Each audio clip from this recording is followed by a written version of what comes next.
It forward. All right. Okay. So yes, I think we have already seen the basic chessboard geometry, and last week we saw the importance of the center. Now we are starting our 2-week journey on knowing about all the pieces. So we started with bishops, and I hope bishops are relatively simple to understand because they always go on diagonal on the same color, right? So I hope you got this idea about this position, how all the pawns being on black, a single white bishop is able to control all the pawns because none of the pawn is able to move forward without getting captured, right? So we saw this. I'm sure you saw this in detail in the video, and we also saw. So this is a case where bishop was very powerful, right? And we saw another bishop here, second position, which was where the bishop was not very powerful because it was blocked by its own pawns, right? You can see the dark bishop, black bishop on g7. Unfortunately, there are pawns on e7, f6, and g5, so that the bishop is not able to come out at all, right? Yeah. Aiden, you have any query? Yes, so in this, Yeah. when after the queen, if it in case it becomes a queen, the this pawn, Yeah. one of the white pawns which is not blocked, if it kills one of the black pawns, then only this the free will be That's free. correct. That's correct. Then only it can escape. But by the time, because white, see in this is a slightly artificial position because there are no kings. But you understand, right? I mean, if the white gets a queen, then obviously he is going to win it. He is going to overpower the Yes, sir. bishop, right? So that was the idea here, just showing how the bishop, if it is blocked by its own pawns, then it can become weak, right? That was the idea. And then we had these two test positions. So let us see. Did you now? Let me put this position. So let me put this position. And okay, so now the see the kings we are not going to move. Okay, you just ignore the kings. I have put it only for making it a legal position. But now the aim is this: black pawns are 3 squares away from queening. They are on the 4th rank, right? They move 3 steps. Then any one pawn which can reach it 3 steps down the line, it will become a queen. And obviously then we will say that black is going to win. Okay, I'm going to अभी mute नहीं कर all. सकते बेटा, meeting तुमको exit करना पड़ेगा ना. Okay, I've muted all. Now chat window is open, so if you have any we'll communicate by chat, even this one. Okay, so now yeah, the aim is to for the bishop to prevent the black pawns from queening, right, in this position. So let me see who wants to go and show me, right? Obviously not looking at the solution on the PDF, but tell me what should be the first move. Okay, Anup is saying bishop will win. Arav is saying Arav Jain is also bishop will win. Okay, so Arav, you go ahead and tell me what is the first move. You can type in the chat. What should be the move? Let me see. Bishop to d5. Okay, bishop to d5, and then yeah, then what happens is then black will try to push this pawn, not give the pawn away, and then what will be the next move? No, bishop to b1. B1 does not win. Huh? Okay, I think you must see my video where I think I've discussed it. Bishop to b1 will not win. It is going to get over. Okay, bishop to f3. No, bishop to f3 does not really. Bishop to f3 does not, because then black plays d3. Now what do you have to do? Now the game is lost actually. Now game is lost in the sense black will forcefully now queen one of the pawns. Imagine you can only move the bishop. You are not supposed to use the kings. Now what will you do? Now what will you do? Whatever you try to play now the black is going to queen one of the pawns. So do you see? I mean, do you see a way? If you attack like this, let us say, then I simply move this pawn. Doesn't matter. You take my pawn, but the other pawn is going to queen. If you do something similar, you just wait here. if you just wait here, then also I move the pawn. Now what do you do? Because next pawn, next move, it is going to queen, and you cannot control the black square, dark squares. So this is lost actually. So the key point is, after this, you have to move bishop to c4 and create a blockade. Now the pawns cannot move. Okay.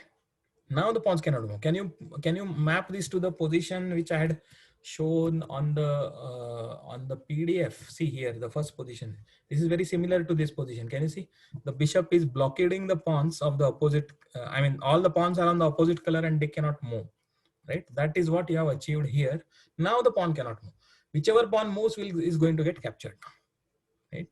So this is the key way to stop the pawns. Okay, and somebody was saying, I think Aiden was saying that bishop to b1, bishop to b1 does not win because I play d3 now. Now what do you play? I play d3 now. You have only one move now, because obviously if you take the pawn, then the other pawn will take it. If you move to c2, then the bishop will get captured. So bishop has no option other than going to a2, and obviously after this black is going to win. You have any doubt about it? You have any doubt? I will move this. Now you have no option other than playing this, but this does not this does not win for black, because even if I move e3, then you are able to create a blockade like this, bishop to d1. So the right move is, when you have moved the bishop to a2, the right move is black plays now e3. Now you try to play what? So after this, now black is going to win. Anyone who still has a doubt, you want to try out, then you can tell a move for white, how you want to prevent the pawns from queening. Try your hand, because that's the only way you will learn. So type on the chat window, try and suggest what do you think black can really do. b3. Okay, let us try. Bishop goes to b3. He's going to eye this square here, prevent it, but black smartly plays e2. Okay, so now next move will be e1 and the pawn will become queen. So got it? So this does not prevent. What if he goes ahead and attacks the pawn? c4. Bishop to c4, attacking the pawn. Doesn't matter, I will still play e2. You take my d3 pawn, but I will queen on the next move. So you saw it, how the pawns b3 from the starting position. Okay, somebody is saying b3 from the starting position. Okay, you go to b3 in the starting position. This is what who is saying? Arav is saying, or Anup is saying. Okay, let us try it out. b3 in the starting position. Then what do I do? I play d3. Now, oh, Elaine, Aiden, the right move is already mentioned in the handout. So I'm just revising it. If you see it, you will find it is already there. So now what do you do, Anup? D1, yeah, Anup is saying D1. But now I play E3. I did not allow you the blockade that you wanted. I play E3. Now, see, the pawns are very smartly moving, though they are less powerful, but they are united. Can you see they are next to each other? So they can support sometimes each other and sometimes they can advance. So you have to use it very smartly. So now, Anup, now what do you think you can play now? C3. Okay, somebody is saying C3. Who is there on? Actually, somebody has put a display name as iPhone, so I'm not able to recognize. So I think you should change it. Whoever has the display name as iPhone, who suggested C3. You should change it to your whatever is your name. But okay, either P3 or F3. Somebody is saying, okay, F3 you go it. I play E2. Next move is E1. Okay, Arush. All right. Arush, just remember to when joining. Oh, you while joining itself, you can. Okay. After joining, you are not allowed to rename. If you want, I can do it. But anyway, now forget. But take care while joining itself. Joining itself, if you take care of what is your display name, then you know. And it is important because I have seen sometimes some random person tries to join, etc., and then I will get confused. So uh, no, I have not given rename after it because it leads to more problems. So at the time of joining itself, you should try and join with the name. Okay, so here coming back. So E2, there is no more defense. Anup, can you see anything? There is no more. Next move is going to be E1. So this does not, right? So right move here was what we saw was bishop to d5, attacking the pawn, right? So you are forcing the pawn to move and then you are establishing the blockade. So this is the way that the bishop's strength is against connected pawns. However, the next position that you see here, remember the two pawns are connected, but they are 3 steps away from queening and the bishop is able to hold it, right? But if you go to the next position here, the bishop is not able to hold these pawns because they are too far advanced. And this position actually almost we saw similar position. But let us see now. Whatever you do now you will not be able to, because the pawns are only 2 squares away from queening and they are connected. Okay, so they are in a very powerful position. If you do bishop to d4, then obviously it is d2, not e2. E2 if you play, then it's a blunder because now the bishop can establish a blockade. So not that, you should play d2. D2. Now the bishop cannot prevent the pawn from coming on the d1 square, right? So it is also matters. Yeah, in this is the second position. This is not the first position. Second position, black pawns are too far advanced, right? So in this position, the black will win. Okay. Even if he plays c3, tries to block it, then also white should play d2, not e2 again. Remember, not e2. E2 will allow a blockade. So d2. All right. So I think you got the idea. I think I've just, all of this is covered in the videos also, but I reiterated it because it's very important to know. And you should play through this, not just watch it. Watching it, you don't, I mean, you get an idea, but you don't really. You have to play through this yourself so that you understand really. Okay.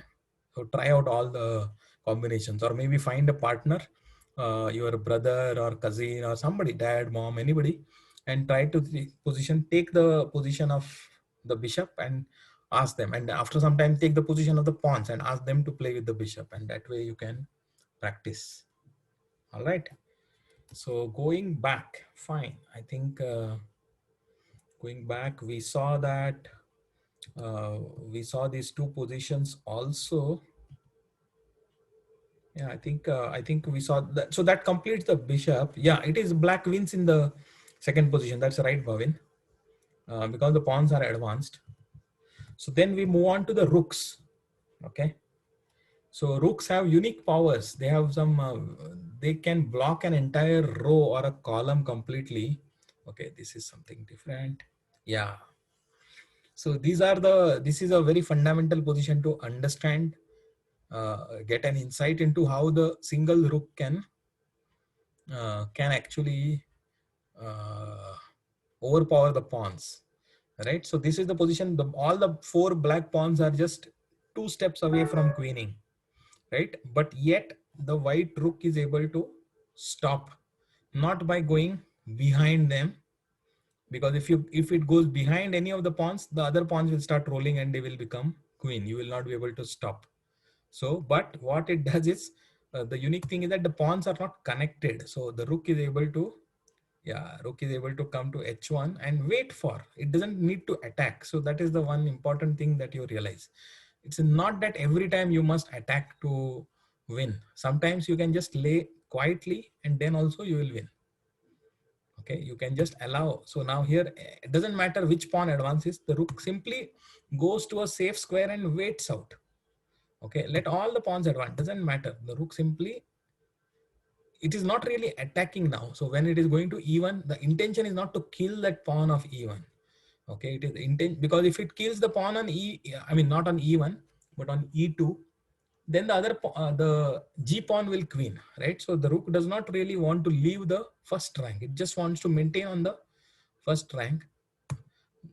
So it doesn't matter. Wait for all the pawns to come. But now what will you do? I mean, the pawns have to move one by one down, and they are not connecting each other. Now the rook cannot go to h1 because now the h1 square is under attack by the g2 pawn. So only squares that are available are a1, c1, e1, g1. But that is where it will keep shuttling, and then after, as soon as the pawn, any pawn queens, doesn't matter which, it is going to kill all of them. Yeah, you can ask Arav, you can either type your question or yeah, type your question. What is your question?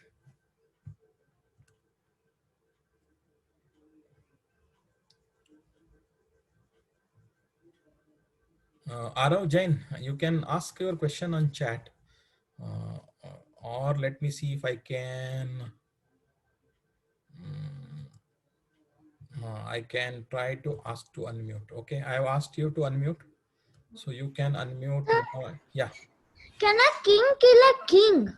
No, king can never approach a king because that is not allowed. So see, the kings will never be able to come into contact with each other, and to kill they will have to come into contact, but that itself is not allowed. So king will never, because king cannot enter into a check. Okay, and the check is also can be from another king also. I mean, it doesn't happen, but I'm just saying you cannot come in the attack of another piece. And now because the other king also kills one step from in all directions, the king is able to kill. So the other king is not able to enter into that zone at all. Okay, and that is the reason why, because you cannot make a move which will cause you a check. So that is the reason why a king cannot kill a king. No, sir, I think if a king is surrounded by everything and it's the white's turn and the white moves somewhere close, it's like imagine the white king moves to c6 and all the other places, the queen, the horse and all are attacking, so only it can move to b6. If it can only move that, then No, I mean not in this position, or so the king can get checkmated, but it can never go closer to another king. Okay, that is the principle. That is the law. That is the rule of the game. So you can now never go into another check. So if it is that you are already in check and any move that you make is going to either get you into another check, then it is already a checkmate. So, and don't worry about those checkmate rules. I am covering it in the session number, I think 6 or something. I am covering it in detail. So don't worry about it right now. Right now, just focus on the rooks. Okay. So we saw the power of the rooks. Okay, we'll switch this game, and then now we will see how the rooks come handy. So this is a position, again, ignore the kings. Kings cannot move, and they are there just to make the position legal. But now this rook is trying to, again, the black has got 3 connected pawns this time, not 2 connected pawns like a bishop, but 3 connected pawns. But they are 4 steps away from queening. They are on the, from black side, they are on the 4th rank. But what because we measure it from the white side, they are there on the 5th rank, right? They are all on the 5th rank, a5, b5, c5, and they can protect each other, right? Because they are connected, and the aim is at least one black pawn wants to queen. Okay, so I like, so Swadha is saying black will win. So Swadha, white is going to, I'm going to play white. You tell me the moves from the black side. Okay. And let us see. Let us see. So I start by not by going behind the pawns. Sometimes I will go, but this time I want to go attack by sideways. So I go to the h5 and attacking. See, it is like a, I'm attacking in like a gun I have, and I'm going to kill horizontally. So whichever one comes in the way, I'm going to kill it. So what black does? Black will try to protect the pawn, right? Okay, Vihan, you are also saying black will win. So let us see. I think Swada is also saying Vihan is so you suggest a move for black. No, don't say who will win now. So already some people are saying white, some people are saying black. Let us see. Suggest a move. So Vihan or Swada.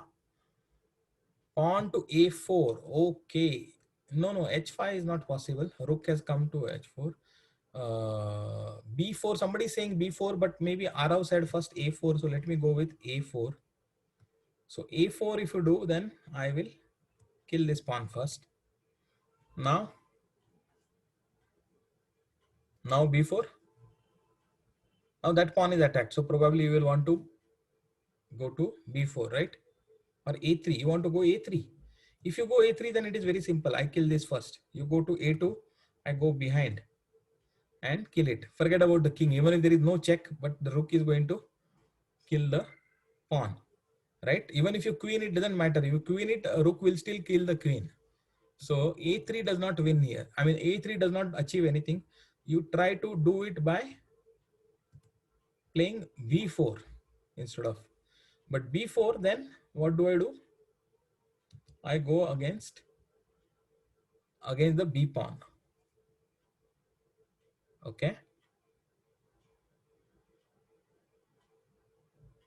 So now b3. Okay, b3, fine, well. Now I don't go to a5. Okay, that will be a blunder. So I will just come to b4 and wait. Now what do? Remember, kings cannot play here. Only the pawns are going to play. So if you play b2, I will take it with my rook. If you play a3, then I will take the b3 pawn. Okay, a3.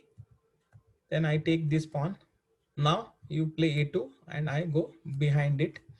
And now I'm going to kill it. Right? So, okay. So you saw how the rook is able to, but in all of this calculation, it is very important how many steps are there remaining from queening. Okay, so here the rook is coming.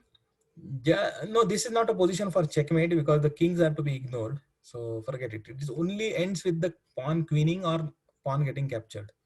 So that is the idea here. I'm just trying to show simplify. So kings, ignore the kings. We are just trying to see how the pieces, individual pieces move. What are their strengths and weaknesses, right? Okay, so here key part is that here, so here a2, the pawn is moving from a3 to a2 and not yet queening and giving white the chance to go behind. Okay, if it was already on a2 and it was moving to a queen, then there is no chance, then it is all gone. So it is very important. The calculation is very important. How many steps away, right? So, but in this case, we saw that when the pawns were 4 steps away, then white was able to actually win it by attacking sideways. Okay, now I want to try out one more move. Samir had said he would play b4 rather than a4. So let us try that. So Samir, you are going to suggest the moves now. I'm going to play your move first. You suggested b4. So I will kill the c5 pawn first. Now you play, now you suggest. What is the move? I think it is very simple. You want to play a4 now, right? Otherwise the a pawn is going to get captured. a4, yeah. I think a4, yeah. a4. Now I play. What do you want me to play? Okay, I play b5. Rook b5. Now b3. Now we have come to the same position as earlier. I will come to b4 and wait. See, this is a waiting move. If you say b2, then I am happy, then you kill it, then you come here, then I have many ways. I can go in front of the pawn also now, right? And then going to kill it the next move. So you cannot really play b3. Sorry, b2, if you play, you are going to lose it. You can play a3, but then also I kill the pawn You come here and then I go behind the pawn, right? Yeah, similar.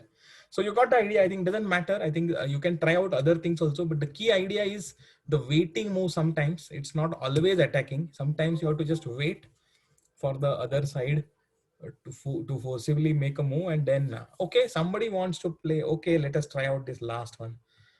We tried a4 and white won. So we tried b4. See, this win is even easier in my opinion because the pawns become disconnected after the first move. So earlier the pawns could support each other, but now that is not the case. So it is going to become even easier win. Now you suggest a move, Anup. Anup is saying a4. Anup is saying a4. Okay, all right. So let us see. So I will.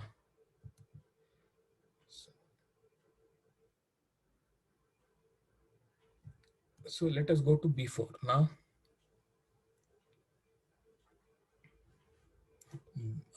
Not b3. Now it is a3. Okay, you play a3, then I kill this pawn. You play a2, I go behind the pawn. Okay. Or here you play c3. Then also I take this pawn. Forget about now it's a check, so it is going to not allow you. But even if you were to move the pawn to c2 now, rook will come to c4 behind the pawn and prevent the pawn from queening and actually capture it. Right? So there is no way. I think you saw everything. I think we will go to the next one, but I think you got the idea of how. So it depends. Sometimes rook have to go behind the pawn, sometimes attacking sideways. Attacking sideways helps if they are all of them are connected and they are on the same rank. Then attacking them sideways will ensure that you will win at least one of them. Okay, so not all of them can be defended. So that is the idea behind attacking sideways. But otherwise, if there is a single pawn or isolated pawn, then you can go behind the pawn and really kill it. Okay. Now the same position, if the pawns are advanced one more step ahead, then black is going to win this. Okay. Because I hope you saw the things and realize it, because it was all about timing. And for the last pawn, white in the earlier position, white was just able to come in time before queening. But now the pawns are advanced. So now that is not going to happen.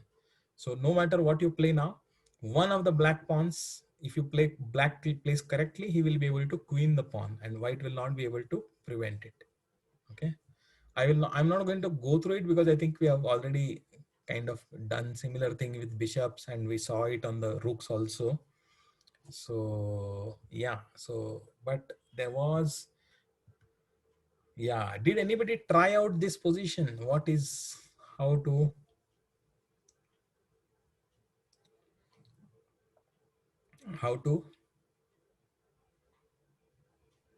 okay, rook is trapped. Yeah, rook looks trapped, but white to move. Yeah, rook is trapped. But so what to do now?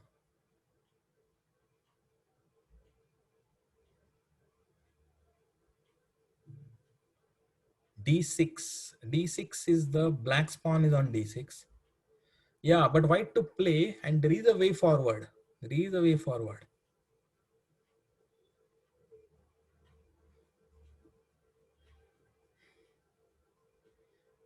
E5. No, there is a move that is, you are thinking only E5, but there is another move. There is another beautiful move, which actually wins. Okay, E5 does not win. E5 will end up drawing. Because if you play E5, then black will take this rook. Even if you take the pawn, he is going to take the pawn now. And then what do? You play this. In fact, now it is going to be black who is going to win it after E5, right?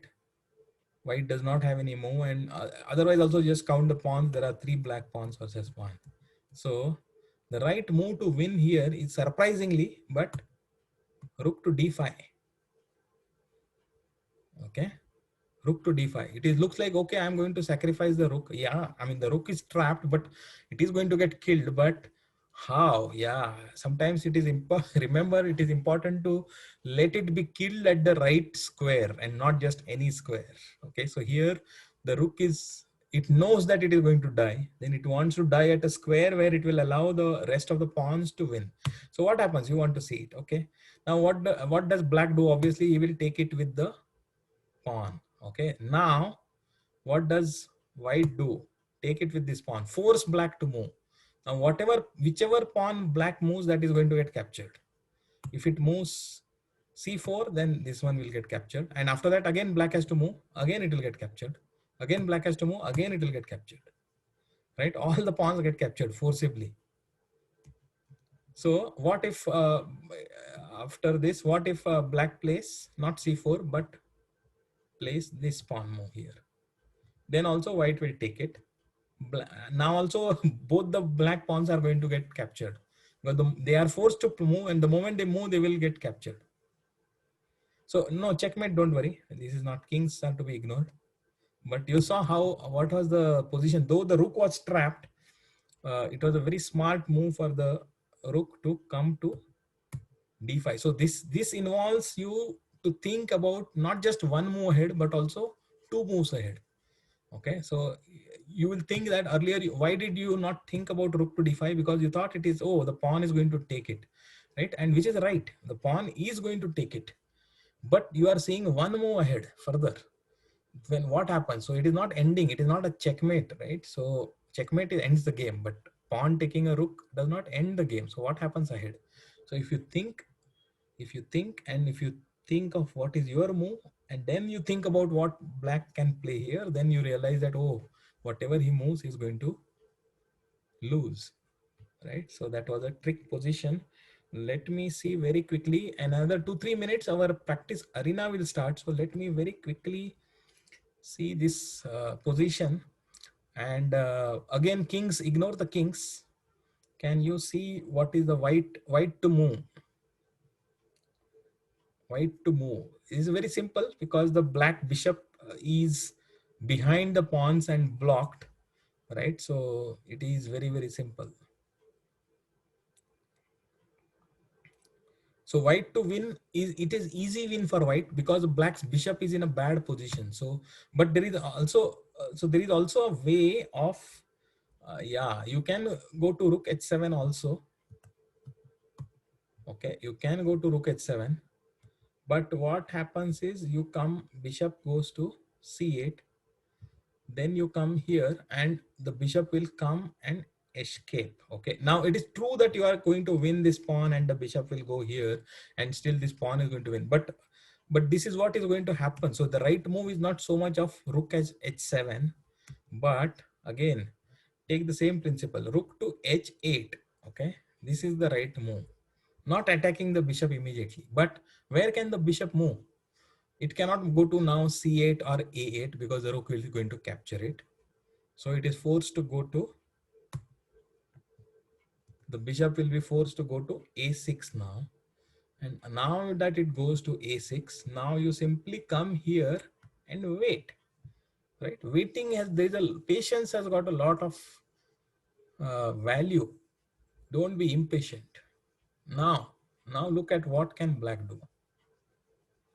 Yeah, the bishop is trapped now. So you just wait for it to come and fall into your trap, or fall against your sword, right? So don't attack it immediately. I mean, sometimes it is important to attack, but not every time.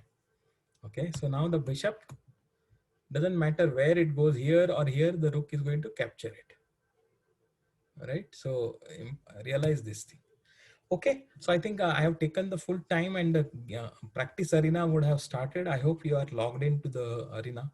So that is where we are ending the session. If you have any questions further, you can put it on the WhatsApp group. So yeah, I will be happy to answer. But this is where we end the session. And now let us, yeah, Aiden, you can ask your question. Other people, if they want to leave, they can leave.